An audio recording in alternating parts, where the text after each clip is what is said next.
നമസ്കാരം. Sreenarayana Guru open university degree ക്ലാസ്സുകളിലേക്ക് പ്രിയ വിദ്യാർത്ഥികൾക്ക് സ്വാഗതം.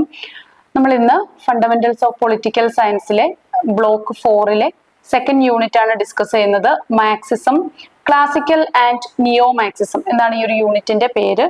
അപ്പോൾ നമ്മളിവിടെ കാൾ മാർക്സിനെ കുറിച്ചും അദ്ദേഹത്തിന്റെ മാർക്സിസ്റ്റ് ഐഡിയോളജി, അതിൽ തന്നെ നിയോ മാർക്സിസം എന്ന ഐഡിയോളജി ഒക്കെയാണ് നമ്മൾ ഇവിടെ ഡിസ്കസ് ചെയ്യുന്നത്. അപ്പൊ ആദ്യമായിട്ട് കാൾ മാർക്സിനെ നമുക്കൊക്കെ പരിചയമുണ്ട്. മാർക്സിസം എന്ന ഐഡിയോളജി നമ്മൾ പല ക്ലാസ്സുകളിലായിട്ട് അതിന്റെ ബേസിക് ആയിട്ടുള്ള കാര്യങ്ങളൊക്കെ പഠിച്ചിട്ടുണ്ട്. എങ്കിലും ഒന്നുകൂടി ചർച്ച ചെയ്യാം. അപ്പോൾ കാൾ മാർക്സ് മെയ് 5, 1818 മെയ് 5-നാണ് കാൾ മാർക്സ് ജനിക്കുന്നത്. ജർമ്മനിയിലെ ട്രയർ എന്ന ഒരു ചെറിയ പട്ടണത്തിലാണ് അദ്ദേഹത്തിന്റെ ജനനം. ഇനി അദ്ദേഹത്തിന്റെ ഡെത്ത് ഡേറ്റും കൂടി ഒന്ന് ഓർത്തിരിക്കുക. മാർച്ച് 14, 1883 ഇംഗ്ലണ്ടിലെ ലണ്ടനിലാണ് അദ്ദേഹം മരണപ്പെടുന്നത്. ഇദ്ദേഹത്തിന്റെ പ്രധാനപ്പെട്ട കൃതികൾ കമ്മ്യൂണിസ്റ്റ് മാനിഫെസ്റ്റോ 1848, ഇയർ വളരെ ഇമ്പോർട്ടന്റ് ആണ്, 1848. അതുപോലെ തന്നെ ഡാസ് ക്യാപിറ്റൽ 1967 ആണ്. പക്ഷെ നിങ്ങൾ ഏറ്റവും കൂടുതൽ ഓർത്തിരിക്കേണ്ടത് കമ്മ്യൂണിസ്റ്റ് മാനിഫെസ്റ്റോയുടെ ഇയർ ആണ്. ഓക്കെ, ഇനി ഇദ്ദേഹത്തിന്റെ പ്രധാനപ്പെട്ട ചിന്തകൾ നമുക്കറിയാം. ഹിസ്റ്റോറിക്കൽ മെറ്റീരിയൽസും അഥവാ ചരിത്ര ഭൗതികവാദം എന്ന ആശയമാണ് കാൾ മാർക്സിന്റെ പ്രധാനപ്പെട്ട ആശയം. അതായത് ഹിസ്റ്ററി എന്ന് പറയുന്നത്, ചരിത്രം നിർമ്മിക്കപ്പെടുന്നത് സാമ്പത്തിക ഘടകങ്ങളെ മുൻനിർത്തിയാണ് എന്നതാണ് ഇദ്ദേഹത്തിന്റെ ഒരു പ്രധാനപ്പെട്ട ആശയം. അപ്പോൾ മെറ്റീരിയൽ തിങ്സ് ആണ്, അല്ലാതെ മനസ്സോ അല്ലെങ്കിൽ ബൗദ്ധികമായിട്ടുള്ള കാര്യങ്ങളൊന്നുമല്ല, മറിച്ച് ഭൗതികമായിട്ടുള്ള കാര്യങ്ങളാണ് ചരിത്രത്തെ നിർമ്മിക്കുന്നത് എന്നതാണ് ഇദ്ദേഹത്തിന്റെ ഒരു ആശയം. ആരുടെ കയ്യിലാണോ ഉൽപാദന മാധ്യമം ഉള്ളത് അവരാണ് കാര്യങ്ങളെല്ലാം ലീഡ് ചെയ്യുന്നത് എന്നത് തന്നെയാണ് ഇദ്ദേഹത്തിന്റെ ആശയം. മറ്റൊന്നാണ് ക്ലാസ് സ്ട്രഗിൾ എന്ന ആശയം, വർഗ സമരം എന്ന ആശയം. ഏതൊരു സമൂഹത്തിലും രണ്ട് വർഗങ്ങളാണ് ഉള്ളത്, ഉള്ളവനും ഇല്ലാത്തവനും, ഹാവ്സ് ആൻഡ് ഹാവ് നോട്ട്സ്. ഇതില് ഉള്ളവൻ ഇല്ലാത്തവന് ചൂഷണം ചെയ്തിട്ടാണ് സമ്പത്ത് ഉള്ളവൻ കൂടുതൽ ഉണ്ടാക്കുന്നത്, അതായത് സമ്പത്ത് കൂടുതൽ വർദ്ധിപ്പിക്കുന്നത്. അപ്പൊ എത്രത്തോളം വളരുന്നുവോ അത്രത്തോളം ഇവിടെ ചൂഷണം ചെയ്യപ്പെടുന്ന ഹാഫ് നോട്ട്സിന്റെ കണ്ടീഷൻ വളരെ പത്തറ്റിക് ആയിട്ടുള്ള കണ്ടീഷനിലേക്ക് അത് മാറുകയും ചെയ്യുന്നുണ്ട്. അപ്പൊ ഇവിടെ ബൂർഷ്വാസി, അതുപോലെ തന്നെ പ്രോലിറ്റേറിയറ്റ്, തൊഴിലാളി എന്നീ രണ്ട് ആശയങ്ങളാണ് ഇദ്ദേഹം ഇവിടെ മുന്നോട്ട് വെക്കുന്നത്. അപ്പൊ ബൂർഷ്വാസി എന്ന ഉള്ളവനും പ്രോലിറ്റേറിയറ്റ്സ് എന്ന ഇല്ലാത്തവനും തമ്മിൽ നടക്കുന്ന വർഗ സംഘടനകൾ ഉണ്ടാകുമെന്ന് ഇദ്ദേഹം ആശയങ്ങൾ മുന്നോട്ട് വയ്ക്കുന്നു. കൂടുതൽ ഡീറ്റെയിൽ ആയിട്ട് നമുക്ക് വഴിയെ ഡിസ്കസ് ചെയ്യാം. ദെൻ മറ്റൊരു ഇദ്ദേഹത്തിന്റെ ഒരു വളരെ പ്രധാനപ്പെട്ട ഒരു കോൺസെപ്റ്റ് എന്ന് പറയുന്നത് കമ്മ്യൂണിസം ആണ്. കമ്മ്യൂണിസം എന്ന് പറയുന്നതാണ് കാൾ മാർക്സിന്റെ അന്തിമ ലക്ഷ്യം. ഒരു സൊസൈറ്റിയുടെ ഏറ്റവും വർഗരഹിതമായിട്ടുള്ള സർവ തുല്യതയുള്ള, സമത്വമുള്ള, അതുപോലെ സർവരും ഒരുപോലെ സമാധാനം അനുഭവിക്കുന്ന ഒരു സിറ്റുവേഷൻ, അതാണ് ഇദ്ദേഹം കമ്മ്യൂണിസം എന്നതുകൊണ്ട് അർത്ഥമാക്കുന്നത്. From each according to his ability to each according to his need എന്നതാണ് ഈ ഒരു കോൺസെപ്റ്റ്. അതായത് എല്ലാവരും ഓരോരുത്തരുടെയും കഴിവനുസരിച്ച്, എബിലിറ്റി അനുസരിച്ച് സൊസൈറ്റിയിലേക്ക് കോൺട്രിബ്യൂട്ട് ചെയ്യുകയും അതുപോലെ തന്നെ അത്യാവശ്യങ്ങൾക്കനുസരിച്ച് മാത്രം സൊസൈറ്റിയിൽ നിന്ന് എടുക്കുകയും ചെയ്യുന്ന ഒരു കോൺസെപ്റ്റ്. അതുപോലെ തന്നെ ക്യാപിറ്റലിസത്തെ ഇദ്ദേഹം വളരെയേറെ വിമർശിച്ചു. ക്യാപിറ്റലിസം എന്ന് പറയുന്നത് കേവല ലാഭേച്ഛ മാത്രമുള്ള, ഒട്ടും മനുഷ്യത്വമില്ലാത്ത ഒരു സിസ്റ്റമാണ് ഇദ്ദേഹം പറയുന്നു. തൊഴിലാളികളെ ചൂഷണം ചെയ്യുന്നതിലാണ് ഇത് നിലനിൽക്കുന്നതെന്നും ഇദ്ദേഹം പറയുന്നു. അപ്പൊ ഇനി ഇദ്ദേഹത്തിന്റെ ഓരോ ആശയങ്ങളും വളരെ പ്രധാനപ്പെട്ടവയാണ്. അപ്പൊ ഹിസ്റ്റോറിക്കൽ മെറ്റീരിയലിസം, ചരിത്ര ഭൗതികവാദം എന്നത് വളരെ പ്രധാനപ്പെട്ട ഒരു ആശയമാണ്. വർഗസമരം, അതുപോലെ തന്നെ ഈ ഹാവ്സും ഹാവ് നോട്ട്സും, അതുപോലെ അതായത് നമ്മള് ബൂർഷ്വാസിയും പ്രോലിറ്റേറിയറ്റ്സും അല്ലെ. അപ്പൊ ഈ പ്രോലിറ്റേറിയറ്റ്സ് എന്ന വർഗം, അതായത് നമ്മുടെ സാധാരണ ഒരു ക്യാപിറ്റലിസ്റ്റ് സൊസൈറ്റിയിലാണെങ്കിൽ തൊഴിലാളി വർഗത്തെയാണ് പ്രോലിറ്റേറിയറ്റ്സ് എന്ന് പറയുന്നത്. പ്രോലിറ്റേറിയറ്റ്സ് ആണ് അധ്വാനിക്കുന്നത്, ബൂർഷ്വാസി മുതലാളിമാരാണ് ഉൽപാദന ഉപാധികളായിട്ടുള്ള ലാൻഡും അതുപോലെ ക്യാപിറ്റലും ഒക്കെ കൈവശം വെക്കുന്നത്.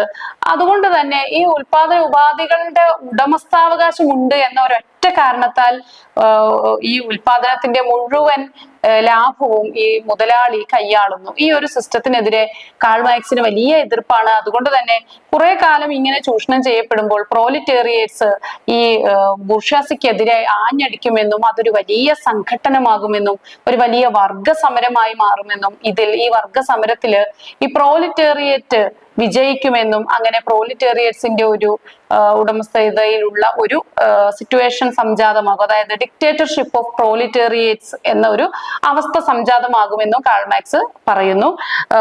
അങ്ങനെ ഈ ഒരു അവസ്ഥ പിന്നീട് ഇത്തരത്തിലുള്ള ഭരണ സംവിധാനം തന്നെ ഇല്ലാതായിട്ട് സമ്പൂർണമായിട്ടുള്ള ഒരു കമ്മ്യൂണിസം പുലരുന്ന ഒരു സൊസൈറ്റി സംജാതമാകുമെന്നൊക്കെയാണ് ഇദ്ദേഹം വിശ്വസിക്കുന്നത്.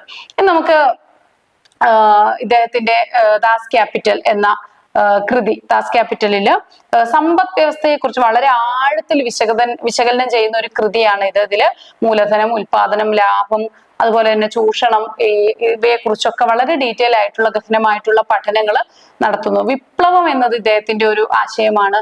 അതായത് റെവല്യൂഷൻ, ഇത്തരം സമരം നടക്കുന്നു, വർഗസമരം നടക്കുന്നു, അത് ഒരു വലിയൊരു സഡൻ ചേഞ്ചോട് കൂടിയിട്ട്, ഒരു പെട്ടെന്നുണ്ടാവുന്ന മാറ്റത്തോട് കൂടിയിട്ട് അധികാരവർഗം മാറുന്ന സാഹചര്യം വരികയാണ്.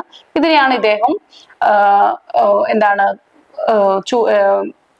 വിപ്ലവം എന്നതുകൊണ്ട്, റെവല്യൂഷൻ എന്നതുകൊണ്ട് അർത്ഥമാക്കുന്നത്.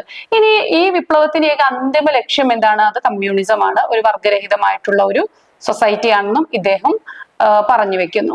ഇനി നമ്മൾ നോക്കുന്നത് വ്ളാഡിമിർ ലെനിന്റെ ആശയങ്ങളും ചിന്തകളും ഒക്കെയാണ്. അപ്പൊ നമുക്ക് ഇതില് ഇദ്ദേഹത്തിന്റെ പൂർണ്ണനാമം വ്ളാഡിമിർ ഇല്യോയിച്ച് ലെനിൻ എന്നാണ് പേര്. ഇനി ഏപ്രിൽ 22, 1870 റഷ്യയിലാണ് ലെനിൻ ജനിക്കുന്നത്.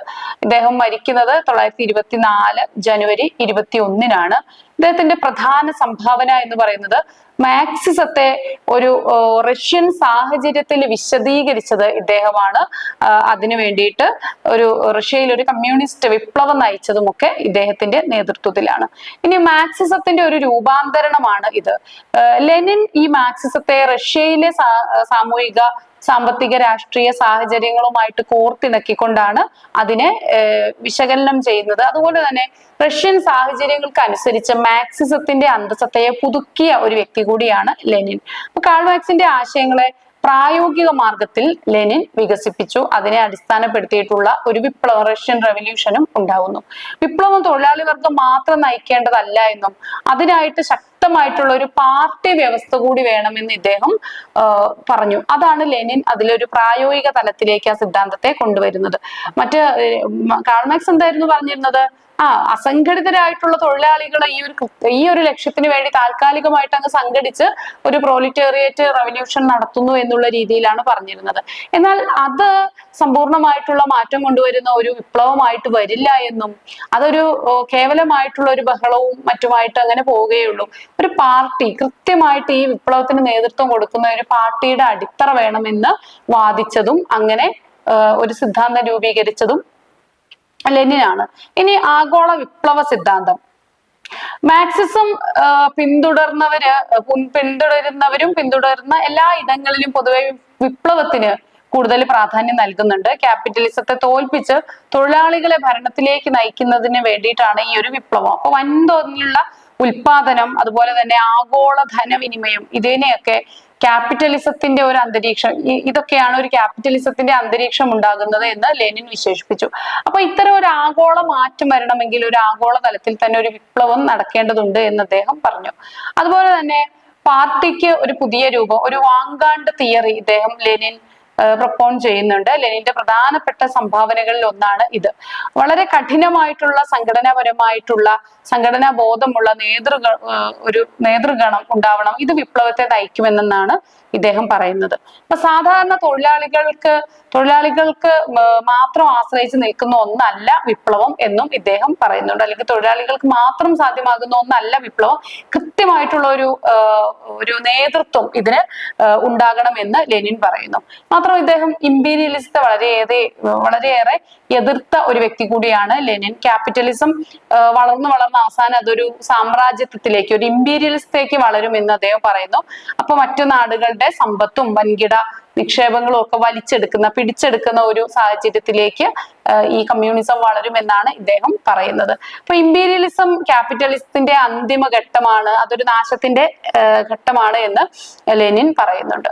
ഇനി ന്യൂ ഇക്കണോമിക് പോളിസി, ഇദ്ദേഹം ഈ വിപ്ലവം ജയിച്ചതിന് ശേഷം 1921 ലെനിൻ അവതരിപ്പിച്ചിട്ടുള്ള ഒരു സാമ്പത്തിക നയമാണ് NEP, ന്യൂ ഇക്കണോമിക് പോളിസി എന്നതൊക്കെ നമുക്ക് അറിയാം. അപ്പൊ ചില സ്വകാര്യ ഉടമസ്ഥതകൾ കൂടി വിപണിയിൽ അനുവദിക്കണമെന്ന് ഇദ്ദേഹം പറയുകയാണ്. അപ്പൊ ഇവിടെ നിങ്ങൾ മനസ്സിലാക്കേണ്ട വസ്തുത, സ്വകാര്യ ഉടമസ്ഥത എന്നുള്ളതാണ് മാർക്സിസത്തിന്റെ ഏറ്റവും വലിയ ശത്രുവായിട്ട് കാൾ മാർക്സ് പറഞ്ഞിരുന്നത്, അല്ലെ? ഉടമസ്ഥത അല്ലെങ്കിൽ ഉൽപാദന ഉപാധികളുടെ ഉടമസ്ഥത എന്ന് പറയുന്നത് ഒരു പൊതു ഉടമസ്ഥതയാണെന്ന് അതാണ് കമ്മ്യൂണിസം പറയുന്നത്. എന്നാൽ ഇവിടെ ചില ഘട്ടങ്ങളിലൊക്കെ സ്വകാര്യ ഇൻവോൾവ്മെന്റുകൾ കൂടി വിപണിയിൽ അനുവദിക്കാം എന്നാണ് ലെനിൻ പറയുന്നത്. അപ്പൊ ചില കമ്മ്യൂണിസ്റ്റ് തത്വങ്ങളിൽ നിന്നൊരു ടെമ്പററി ആയിട്ടുള്ള, താൽക്കാലികമായിട്ടുള്ള ഒരു വിട്ടുനിൽക്കല് ലെനിന്റെ ഇത്തരം ആശയങ്ങൾ നമുക്ക് കാണാവുന്നതാണ്. ഇനി ലെനിന്റെ ഭരണകാലം എന്ന് പറയുന്നത് 1917 ബോൾഷെവിക് വിപ്ലവം നയിച്ചത് ലെനിന്റെ ഭരണകാലത്താണ്, ലെനിനാണ്. ഇനി അതിന്റെ അടിസ്ഥാനത്തിൽ ലോകത്തെ ആദ്യത്തെ സോഷ്യലിസ്റ്റ് സർക്കാർ രൂപപ്പെട്ടത് റഷ്യയിലാണ്. സോവിയറ്റ് യൂണിയന്റെ ഒരു സംസ്ഥാപനമൊക്കെ ഉണ്ടാകുന്നത് ഈ ഒരു കാലഘട്ടത്തിലാണ്. ഇനി നമ്മൾ ഡിസ്കസ് ചെയ്യുന്നത് അന്റോണിയോ ഗ്രാംഷി എന്ന പ്രധാനപ്പെട്ട വിപ്ലവകാരനെ കുറിച്ചാണ്. അപ്പൊ ഇദ്ദേഹത്തെ കുറിച്ച് നോക്കാം. ഇദ്ദേഹത്തിന്റെ ജനനം 1891 ജനുവരി 22 ഇറ്റലിയിലാണ്. ഗ്രാംഷി ഇറ്റലിക്കാരനാണ്. അതുപോലെ 1937 ഇദ്ദേഹം മരണപ്പെടുന്നത്. അപ്പൊ ഇറ്റലിയിലെ കമ്മ്യൂണിസ്റ്റ് പാർട്ടിയുടെ ഒരു സ്ഥാപക അംഗമാണ്, ഇറ്റാലിയൻ കമ്മ്യൂണിസത്തിന്റെ സ്ഥാപക അംഗമാണ് ഇദ്ദേഹം. തന്റെ ജീവിതത്തിലെ വലിയൊരു ഭാഗം ജയിൽവാസത്തിന് വേണ്ടിയിട്ട് മാറ്റിവെച്ച ഒരു വ്യക്തി കൂടിയാണ് അന്റോണിയോ ഗ്രാംഷി. അപ്പൊ ഇദ്ദേഹത്തിന്റെ പുസ്തകം വളരെ ഇമ്പോർട്ടന്റ് ആണ്, പ്രിസൺ നോട്ട്സ് എന്ന് തന്നെയാണ് ഇദ്ദേഹത്തിന്റെ പുസ്തകം. അപ്പൊ അദ്ദേഹം ജയിലിലായിരുന്നു. ജീവിതത്തിലെ വളരെ പ്രധാനപ്പെട്ട യൗവനകാലം, ഒരുപാട് കാലം അദ്ദേഹം ജയിലിൽ ചെലവഴിച്ചു. അതുകൊണ്ട് തന്നെ ഗ്രന്ഥത്തിന്റെ പേര് ഓർത്തിരിക്കുക, ഗ്രാംഷിയുടെ ഗ്രന്ഥം പ്രിസൺ നോട്ട്സ് ആണ്. ദെൻ ഇദ്ദേഹത്തിന്റെ പ്രധാനപ്പെട്ട ഒരു സിദ്ധാന്തം എന്ന് പറയുന്നത് കൾച്ചറൽ ഹെജുമണിയാണ്. സാംസ്കാരിക ഹെജുമണി എന്ന് നമുക്ക് പറയാം. ഗ്രാംഷിയുടെ വളരെ ഇമ്പോർട്ടന്റ് ആയിട്ടുള്ള ഒരു നോട്ടബിൾ ആയിട്ടുള്ള ഒരു സിദ്ധാന്തമാണ്. അപ്പൊ ഹെജുമണി എന്നത് സാംസ്കാരികവും ബൗദ്ധികവുമായിട്ടുള്ള ഒരു പ്രഭുത്വമാണെന്ന് ഇദ്ദേഹം വാദിക്കുകയുണ്ടായി. ഭരണകൂടം ഭരണം നിലനിർത്തുന്നത് ഒരു സമ്പത്ത് കൊണ്ട് മാത്രമല്ല, അതിന് സാമൂഹികമായിട്ടുള്ള ഒരു അംഗീകാരം കൂടി ലഭിക്കേണ്ടതുണ്ട് എന്നതാണ് ഇദ്ദേഹത്തിന്റെ ഈ ഒരു സിദ്ധാന്തം പറയുന്നത്. ഇനി സ്കൂളും മാധ്യമങ്ങളും മതസ്ഥാപനങ്ങള് ഇതിലൂടെയൊക്കെ ഭരണകൂടം അതിന്റെ ആശയങ്ങള് ജനങ്ങൾക്ക് സ്വീകാര്യമാകുന്ന രീതിയിൽ അതിനെ മാനിപ്പുലേറ്റ് ചെയ്തിട്ട് കൺവേർട്ട് ചെയ്തിട്ട് ജനങ്ങളിലേക്ക് എത്തിക്കണം എന്നുള്ളതാണ് ഇദ്ദേഹത്തിന്റെ ആശയം. അതുപോലെ തന്നെ പൗരന്മാരുടെ ഒരു ഇന്റലക്ച്വൽ ഒരു ഓർഗാനിക് ഇന്റലക്ച്വൽസിനെ ഡെവലപ്പ് ചെയ്യണം, ഒരു ബൗദ്ധികമായിട്ടുള്ള ഒരു രൂപീകരണം കൂടി നടത്തപ്പെടേണ്ടതുണ്ടെന്ന് ഇദ്ദേഹം ഗ്രാംഷി വാദിക്കുന്നു. സമൂഹത്തിൽ എല്ലാ വർഗങ്ങൾക്കും അവരുടെ ഇന്റലക്ച്വൽ ആയിട്ടുള്ള ഇന്റലക്ച്വൽസ് ഉണ്ടായിരിക്കണം. ഓരോ വർഗത്തിനും അവരുടേതായ ഇന്റലക്ച്വൽസ് ഉണ്ടായിരിക്കണം എന്ന് ഇദ്ദേഹം വാദിക്കുകയാണ്. ഒരു ഓർഗാനിക് ഇന്റലക്ച്വൽസ് എന്ന ആശയം കൊണ്ടുവരുന്നത് ഗ്രാംഷിയാണ്. ഇനി നമ്മൾ സിവിൽ സൊസൈറ്റി അതുപോലെ സിവിൽ സ്റ്റേറ്റ് എന്നീ രണ്ട് ആശയങ്ങൾ കൂടി ഗ്രാംഷിയുടേതായിട്ട് ഉണ്ട്. അപ്പൊ ഗ്രാംഷി ഇതിനെ രണ്ടായിട്ട് തന്നെ, സിവിൽ സൊസൈറ്റിയെയും സിവിൽ സ്റ്റേറ്റ് എന്നും രണ്ടായിട്ട് തന്നെ വിഭജിച്ചാണ് വെക്കുന്നത്.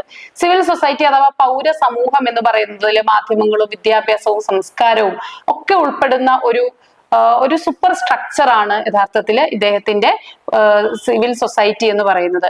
ഇനി പൊളിറ്റിക്കൽ സൊസൈറ്റി എന്നതിൽ ഇദ്ദേഹം ഉദ്ദേശിക്കുന്നത് ഒരു പൊതുഭരണ സംവിധാനത്തെയാണ്. സർക്കാർ, നിയമങ്ങള്, പോലീസ്, ഇതൊക്കെയാണ് സിവിൽ പൊളിറ്റിക്കൽ സൊസൈറ്റി എന്നതുകൊണ്ട് ഇദ്ദേഹം ഉദ്ദേശിക്കുന്നത്. ഇനി ഇദ്ദേഹത്തിന്റെ വിപ്ലവത്തിന്റെ രീതി എന്ന് പറയുന്നത് മാർക്സിസ്റ്റ് ചിന്തയിൽ വിപ്ലവം പലപ്പോഴും ഭരണകൂടത്തെ പരാജയപ്പെടുത്താനുള്ള ഒരു ആയുധമായിട്ട് ആണ് ഉപയോഗിക്കപ്പെടുന്നത്.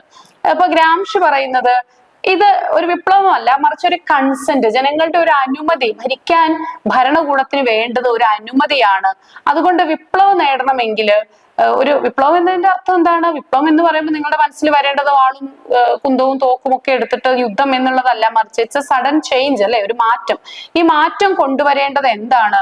അത് പൗര സമൂഹത്തിന് സാംസ്കാരികമായിട്ടോ ഇന്റലക്ച്വൽ ആയിട്ട് ഉണ്ടാകേണ്ട ഉന്നതി, അതിലൂടെയാണ് വിപ്ലവം കൊണ്ടുവരേണ്ടത് എന്ന് ഇദ്ദേഹം പറയുന്നു. അപ്പൊ ഇദ്ദേഹത്തിന്റെ ബുക്ക് പ്രിസൺ നോട്ട്സ് എന്ന ഇദ്ദേഹത്തിന്റെ ബുക്ക് ജയിൽവാസകാലത്ത് എഴുതിയിട്ടുള്ള പ്രധാനപ്പെട്ട സിദ്ധാന്തങ്ങളാണ്. ഒരു തുറസ്സായിട്ടുള്ള ഒരു രാഷ്ട്രീയ പ്രസ്ഥാനവനകൾ ചെയ്യാൻ സാധിക്കാത്തത് കൊണ്ട് ഇദ്ദേഹം വളരെ കോഡുകളൊക്കെ ഉപയോഗിച്ചിട്ടാണ് ഈ ഒരു ഗ്രന്ഥം എഴുതിയതെന്ന് പറയപ്പെടുന്നുണ്ട്. ഇനി നമുക്ക് ഫ്രാങ്ക്ഫർട്ട് സ്കൂൾ എന്ന ഒരു ആശയമാണ് ഇന്ന് നമ്മൾ ഡിസ്കസ് ചെയ്യുന്നത്. ഫ്രാങ്ക്ഫർട്ട് സ്കൂൾ എന്നത് ജർമ്മനിയിലെ institute for research 1923 institute for research എന്ന ഒരു ജർമ്മൻ ഒരു സ്ഥാപനം നടത്തിയിട്ടുള്ള, അല്ലെങ്കിൽ ആ ഒരു സ്ഥാപനത്തിന്റെ ഒരു ഇൻവോൾവ്മെന്റിനെയാണ് നമ്മൾ യഥാർത്ഥത്തിൽ ഫ്രാങ്ക്ഫർട്ട് സ്കൂൾ എന്ന് പറയുന്നത്. ഇത് യഥാർത്ഥത്തിൽ ചരിത്ര രചനയുമായിട്ട്, ഹിസ്റ്റോറിയോഗ്രാഫിയുമായി ബന്ധപ്പെട്ട ഒരു ആശയമാണ്. ഇതിന് പൊളിറ്റിക്സിനേക്കാൾ അല്ലെങ്കിൽ പൊളിറ്റിക്കൽ സയൻസിനേക്കാൾ കൂടുതൽ ഇതിന് ബന്ധം ചരിത്രവുമായിട്ടാണ്, ചരിത്ര രചനയുമായിട്ടാണ് ഇതിന് ബന്ധം. അപ്പൊ മാർക്സിസത്തിന്റെ ഒരു ആധുനിക രൂപമായിട്ടുള്ള ക്രിട്ടിക്കൽ തിയറി എന്ന ആശയം ഈ ഫ്രാങ്ക്ഫർട്ട് സ്കൂളിൻ്റെതാണ്. വിമർശനാത്മകമായിട്ട് വിലയിരുത്തുന്ന ഒരു രീതിയാണിത്. അപ്പൊ ലിബറൽ ക്യാപിറ്റലിസവും അതുപോലെ ഫാസിസവും ഒക്കെ രണ്ട് തീവ്രമായിട്ടുള്ള രാഷ്ട്രീയ സംവിധാനങ്ങളാണ്. ഇത് രണ്ടിനെ ഒരുപോലെ വിമർശിക്കാൻ ഇവർക്ക് കഴിഞ്ഞു.